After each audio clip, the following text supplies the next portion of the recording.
Wonderful. Thank you, everybody. Thank you for the introduction. It is an absolute pleasure to be with you all. For those that are expecting a talk about pastry, you're going to be a little bit disappointed. We are going to talk about economics, but how the economics of the future will be redesigned and be transformed, and how will it transform the world of business. So that's going to be our focus for the next 20 minutes. As mentioned, I'm Erinch Sahan. I spent a long time working in the sustainability field. Most recently, I was leading the World Fair Trade Organization, and it's been an honor to take the ideas of Doughnut Economics into the world of business and really challenge, motivate, but also see the great innovations among the pioneers of the world of business, among many of you as well sitting there. So without further ado, let's think about why we need to look at the world through the lens of a donut.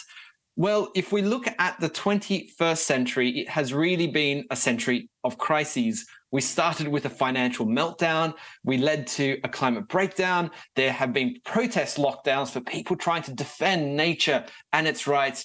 And most recently, we had COVID lockdowns. All of this is demonstrating that we are really pushing the limits of our ecological, our planetary boundaries, and that society needs to transform in order for humanity to live in a thriving way within those planetary boundaries. So in response to this meltdown, breakdown, crackdown, lockdown, what we have is a proposal of a donut that has got two concentric circles.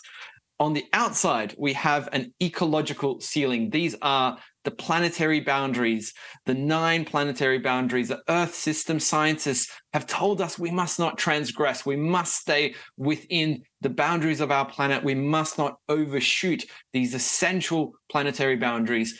On the inner side, we've got a social foundation, which is a set of life's essentials that have been drawn from the Sustainable Development Goals. This social foundation is what we need to live good lives, to live a thriving life. And we've got these two as boundaries that are both ever present in our world. We must not overshoot our planet's boundaries, but nor can we extract and contract our economies to a point where we are no longer meeting life's essentials. Now, the space between these two boundaries, these two concentric circles, it's a donut-shaped space, and that's the space, safe and just space for humanity. So, how are we doing? Well, this is the picture. If we were ever to have a global selfie, this is what it would look like. It's a picture that tells us we are in trouble. We are both overshooting the planet's boundaries, and we are in shortfall on life's essentials. Essentially, the picture is even worse than it looks at a global dimension, because 2 of these planetary boundaries are also now in overshoot and have been quantified. So the alarm bells are ringing. We must transform quickly. There's an urgency to this. We are stretching the carrying capacity of our planet, and at the same time, we are falling short on life's essentials for people, millions of people around the world. But surely some countries must be getting it right. Well, the picture is actually not so great at a national level either. Whether we are looking at high-income countries, middle-income countries, low-income countries, there is no country that is living within the donut. For many of the high-income countries, and increasingly those middle-income emerging economies, they are meeting much of their basic needs of their people, but by hugely overshooting their fair share of the planet's boundaries. In the global south, in lower-income countries like Malawi, for instance, the reverse is true. They're not using anywhere near their fair share of the planet's boundaries, but they are in even greater shortfall on life's essentials. Now, if we switch this in and look at a bunch of other countries, and you see Sweden and other European countries, they all give us the same story. Around the world, time and time again, we have failed to create economies that are capable of a thriving economy, a thriving society that is within the boundaries of the living planet. But what is driving this? We must ask ourselves, what is underpinning these very difficult pictures that we are looking at? Well, we have a model of production that is a take, make, use, lose model, where we take from Earth, we make things, we use things, and we lose things. And we repeat this over and over again. So often we are not able to see the final end impacts of this economic activity, this economic model. But that is the reality. And our grandchildren, our great-grandchildren will be asking, looking back and saying, did you know about this? Did you know that this is what was going on? This was what was underpinning our economic prosperity that we like to talk about today. So there is an absolute need to transform away from this degenerative model of take, make, use, lose. And we're beginning to see it. We're beginning to see the beginnings of an alternative, a future economy that can work with and within the cycles of the living world. An economy that is based around the concepts of circularity, but also the concepts of biomimicry, trying to learn from nature what is the best way to design our industrial impact, our economic models. It means that we are able to start to push the boundaries of what's possible. What you see on the right-hand side are those two circular loops, one for biological materials, one for technical materials, that is about rethinking the way our economic system and businesses operate to design out waste, to design out waste of all kinds, of waste of energy, waste of materials. And it's beginning to demonstrate that this is possible, but it requires an ambitious and bold undertaking. Now, that journey for businesses means that we must break a few taboos here. We must go beyond some of the things we like to celebrate. We like to often celebrate sustainability, often as defined by minimizing harm, minimizing damage, reducing the negative impacts we have on our ecosystem. For instance, we celebrate reducing and even eliminating deforestation, but there is more work to be done. We need to go beyond just that goal of being sustainable or zero harm and move all the way towards being regenerative and restoring those landscapes. We like to celebrate that so often people design products that are recyclable, but what if we went further and we created products that didn't even need to be recycled? They can be modular, they can be repairable, they can be upgradable. So this kind of thinking that really draws from the wisdom of nature, allowing us to build systems, products, designs, industries, and economies that can work with and within the cycles of the living world. That is the ultimate destination. Now, we're starting to see this in very practical examples across the business world, whether it is the open modular design of products like Fairphone or organizations and businesses like Interface that are saying, hey, can we extract knowledge from nature so that we can start to mimic some of the benefits nature provides, so that our factories are not just reducing their carbon footprint or their ecological footprint, but are deliberately starting to sequester carbon, are beginning to clean the groundwater, are beginning to clean the air, put nutrients back into the soil, the things that nature would do if we weren't here. If the wildland was operating around us, it wouldn't be aiming for zero harm. It would be creating benefits for each other in these positive, beneficial loops. Interface Carpets beginning to do that. We're beginning to see examples across Africa like Sanergy, which is creating closed biological loops through the toilets that it is providing for people who are in slums in Kenya. And the output of those toilets is cleaned and used for fertilizer, for organic farming. Or, of course, closer to home, Houdini, which has been able to create a circularity of materials in the garments that it is producing, able to separate the technical, the synthetic fibers from the natural fibers. But what is particularly interesting about Houdini and the fact that it's pursuing this pioneering circularity model is not just the technical approach, but also the fact that it has made its processes, its R&D open source, an inspiration really for many other businesses to think much more about how do we go beyond just a competitive approach to a collaborative approach so we can build on each other's knowledge and get to the new frontiers of what is possible. So that's the ecological side, but there's of course a social side. And that social side means that we have to confront this difficult conversation that we have created a divisive economy that is capturing opportunity and value in the hands of far few people. And we need to move towards a distributive model, one that is sharing opportunity and value much more equitably with all who have co-created that value. Now, we're starting to see some interesting approaches that are pushing the boundaries of this. And here again, we need to go beyond what currently seems feasible. So often we're talking about, let's move beyond the approaches of a divisive economy where you have poverty wages, for instance, and let's at least get to a living wage. But what if we went further than that, started to share the upsides of business, where we're not just giving the bare essentials for workers around the world, but the upside is also shared. Those profits, for instance, the increases in value that have been created, that's beginning to happen through businesses that are employee-owned, steward-owned, all sorts of alternative ownership and governance structures. But of course, also in the way that businesses engage with each other, we need to go beyond the status quo.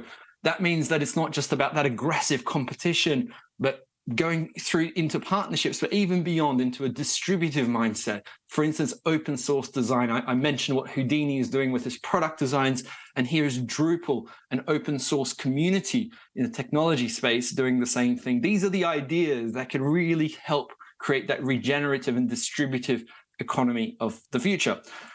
Now we're starting to see these examples now in many businesses around the world, whether it is examples like creative handicrafts with work of voice being central to their ownership and governance model, that it's meaning that it's using as profits to benefit all of the people in its community, or examples like Richer Sounds, that is also converted to employee ownership model over the last years, or examples like Airbnb, which is saying that, hey, look, we need to reduce this concentration of power in the tourism industry. And it means that we need to make sure that people that have too much ownership of land are limited in how much value they can extract from the platform, and also diverting at least half of the revenues back into communities to make sure that communities can control the positive impacts that they have.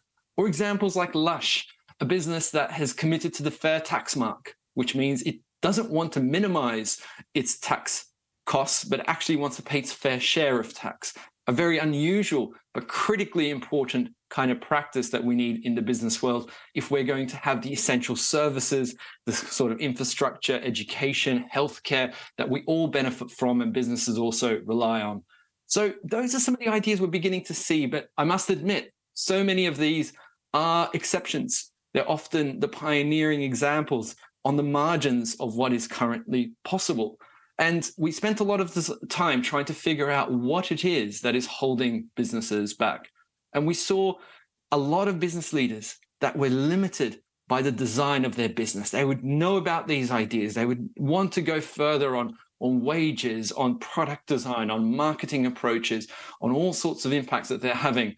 And they would tell us things like this. We met a tea industry executive, for instance, who said that, look, paying tea pluckers a living wage cannot mean paying suppliers more for their tea. The market just won't reward this. They need to fund it by raising productivity. So it was off the table to adjust the prices in order to enable and unlock what would allow a living wage to be paid in their supply chain. Another example we saw was from a senior executive in a major beauty brand with a very ambitious net zero climate target.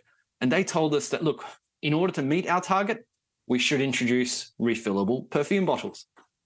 But bringing consumers on board needs investment, and the payback period on that capital expenditure is just too long. They weren't able to unlock the investment that would have been viable, but not quite high enough in terms of return for them to make the transition needed. Another head of innovation at a major clothing brand told us, I've been asked to create a range of regenerative clothing while being expected to deliver the usual 15% profit margins from the outset. This is impossible.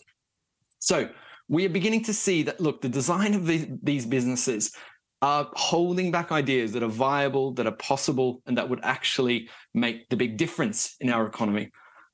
And we started asking ourselves, what is it that is in the design of businesses that is different to other organizations? What can we learn from other organizational models that can pursue sometimes regenerative and distributive ideas? Ideas of organizations in the commons, in communities, in public services, NGOs, charities. And it became clear that in business, the only thing that is possible for the vast majority of companies is the thing that gives the maximum margins and the maximum dividends. And sometimes things that fall short of the maximum margins and dividends don't get pursued. So we throw that challenge out to saying, what if we could redesign business to unlock these ideas for a thriving business world that is also regenerative and distributive by design? Now, we must acknowledge there are so many ways that this transformation can happen. The design of business and redesigning business is just one of these. From exerting public pressure to providing enlightened leadership, setting new targets and metrics, and making the business case. These are all very effective approaches that are being undertaken by many. But to reinforce these and to drive the bigger ambition of Doughnut Economics, we must also focus on transforming the deep design of business. So, in order to explore this, what does it mean? How do we unlock the deep design of business? What we've done is drawn from the work of theorist and author Marjorie Kelly, which says that business can be explored through the deep design, purpose, networks, governance, ownership, and finance, a framework for understanding that deep design of business. And essentially, how do we use that framework to go from that last century question, the 20th century degenerative divisive question of what has defined business, around how much value can we extract through this enterprise, and move to the 21st century version. How many benefits can we generate through this enterprise? So a quick guide through and a journey through these 5 design layers. Purpose, the purpose of a business. Why does it exist? How does this manifest in the operations, the products, and services of that company? And of course, here it's about moving from those very limited purpose of a company, for instance, in fast fashion, where everything has to be as fast as possible, as cheap as possible, as quickly and as much as possible, to moving to new ideas around slow fashion, around organic and use of natural fibers, like the example of Manos del Uruguay, which is co-owned by 12 different women producer cooperatives and organizations spread across Uruguay. And then we move to networks. So this is all about the relationships a business has with all the different stakeholders, including suppliers and staff and governments and communities and partners. And here it's about asking questions of how do we move away from the commodified relationships to ones of deep collaborative partnership? And how do we also move from examples of tax avoidance and regressive lobbying that hold back broader systemic change to being a part of those progressive alliances, the circular industry networks? There are many examples of leading businesses doing this. An example is El Puente in the supply chain space, really able to perform deep partnerships with his supply chain, pay upfront, make sure that there's a large commitment long-term that has made a huge difference. Then we move to governance. So who is on the board with a voice in decision-making? What are the rules of and the culture of a company? What are the metrics of success? So how do the levers of decision-making work within a company? And here is how do we move from governance being purely in service of finance to governance in service of purpose? An example here is River Simple, a hydrogen car company based in Wales that has a future guardianship model of governance. And everybody on its board represents the interests of a different stakeholder group, from its staff and neighbors to users to the environment. They're represented. And we're beginning to see this model now spread further and wider. Examples like Faith in Nature, who have put Earth on their board. There's a representative from the organization Lawyers for Nature on the board of Faith in Nature. And we're beginning to see this sort of innovation now demonstrate that, look, we can redefine governance models to really unlock the big ideas. Next is ownership. And here we look at the examples of ownership moving from the extractive model all the way to the generative model. So how do we start to make sure ownership is aligned with the long-term purpose of the business? Many examples emerging: steward ownership, employee ownership, community ownership, co-ops, social enterprise models. There are really many innovations now in this space. Of course, Patagonia made a lot of waves recently when it decided that Earth will become its only shareholder. What was interesting is it split its ownership shares into 2, and it said one group will hold all of the dividend rights, but none of the voting rights, and the other group will hold all of the voting rights, none of the dividend rights. It split power and money in its ownership. So those that control the power over the company do not have an incentive to increase the pressure to extract greater and greater dividends. It allows the company to have a much broader purpose, long-term outlook, and unlock strategies that may have been held back before. And lastly, we look at finance. How are the financial structures of a business allowing it to pursue its purpose? And does finance serve financial returns, or does it serve purpose? And here we can look at all sorts of innovative approaches emerging, like dividend caps and flexible margins and revenue sharing models and profits going to causes that allow the impact to be even more amplified. Examples like the Body Shop, which I worked with in my last role in the World Fair Trade Organization, where we were able to unlock new approaches to supply chains that allowed them to bring fair trade to their plastic waste pickers in India through a collaboration with a local social enterprise. Those happened because there was a sense of flexibility around their financial purpose, their financial value that gave a long-term outlook. So the benefits of design are plentiful. It could be to align with the business purpose. It could be to enable deep partnerships. It could be to channel investment. It could be to protect the mission and the legacy of the company. But critically, it's to become regenerative and distributive by design so we can help humanity into the donut. So if you're interested in these ideas, we have a community at doughuteconomics.org of thousands of practitioners and change makers around the world who are working at neighborhood level, at city level, with businesses, with national governments, and spread around the world. And we're beginning to now see a lot of tools, approaches, methodologies for transforming the structures of our economy, including the design of business. We've got a tool as well that's available for people to use across the world of business and all of those who work with businesses.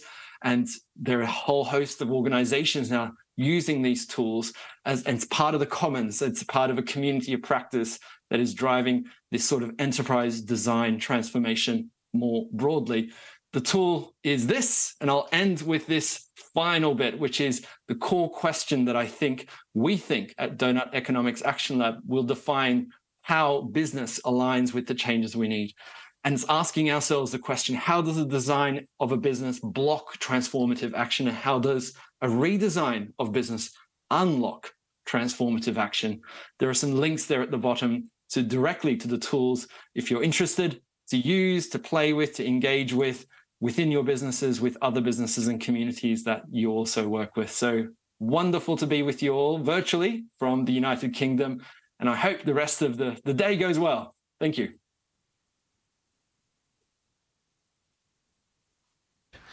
I have a question here from one of our audience members, which is, how come you're not in Stockholm and that you are online calling in from London? Is that a moral decision? It's partly our organizational model. We try to minimize our flights and eliminate them as well. And if it's possible to do things online, and often we can do 70, 80, 90% of the effectiveness by being online and saving on our carbon footprint, we go with that. And we felt like this was an opportunity where actually virtually we could still be a part of it. It's not 100% as good as being there, but the trade-off felt like it was worth it. I suspected as much. You mentioned some ways in which to goad business in this direction, and in your interactions with business leaders, I'm sure you meet with a lot of resistance as well. So for us, what is one or two ideas, examples, or arguments that you found to be especially persuasive and effective? Yeah, it's a good question, because this is a challenging perspective. It does bring up issues of ownership and governance and power and money, things that are uncomfortable to talk about. In sustainability, we often don't talk about money. We just talk about the nice things, not the difficult things. But in the background, these difficult things do get in the way. They hold back the most ambitious ideas we need to pursue. So one of the things that has worked for us is to say, look, let's imagine the economy of the future that has to come. This economy that is truly regenerative and distributive. It has to be here. If we don't achieve it, our society will fail and we won't be able to work on this living planet. And once you start imagining that future and thinking, well, how will you belong to that future? Then you start to get into a mindset of not what is possible today, but what is necessary in the future. And then suddenly the mindset shift starts to happen and people start to think, well, my business will need to fundamentally change. I will need to discontinue these product lines. I will need to transition from that kind of production. I'll need to move from selling products to renting products. I'll need to change my pricing. I'll need to change my locations. You start to see these big ideas that emerge. And then you start to realize, well, of course, currently I can't unlock the investment needed. Currently, I can't take those strategies on board unless there are changes in my design. So it's a little bit of a pragmatic journey back from the necessary vision that we all must work towards, all the way to the big ideas that are very difficult, uncomfortable to even think about today, to then the way the design of the business holds back or enables those kinds of ideas. And now I think the majority of our audience are not leading companies. Most of us are working for companies. What can we do in that kind of role? Majority of us are user researchers, UX designers. What can we do in the companies that we work at? Well, number one, I think don't hold back your ambition. We've done a lot of workshops with companies and leading C-suites executives who would say, look, I didn't even hear about these ideas from my designers. I didn't hear about them because they would be difficult under the current business environment to pursue, or they would be a little bit commercially challenging to pursue. I wish I heard about them. So that is a message that I would relay back to this group as well. When you identify those big ideas, don't hold them back because they seem difficult, they need a huge amount of capital investment, or they need a change in the business model.